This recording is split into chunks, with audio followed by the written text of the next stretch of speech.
This is the Lone Crater YouTube. We hope this video helps. You begin by collecting the exact identifiers you'll need: application number, UCI, and passport name.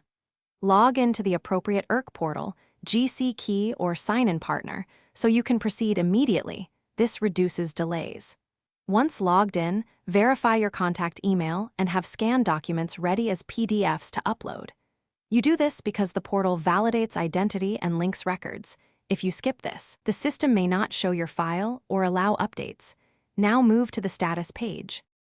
You now navigate to view My Application status inside your account and select the exact application type so you see the correct file. Scroll to Messages and the Document Checklist to spot missing items. These indicate required actions that halt processing.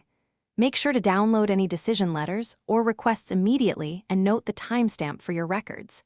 If the portal shows in process, understand it means officer review. Processing times vary, so check updates regularly and keep evidence of each change. You complete the process by responding quickly to any document requests or biometric instructions. Upload clear scans named logically so the officer can match them.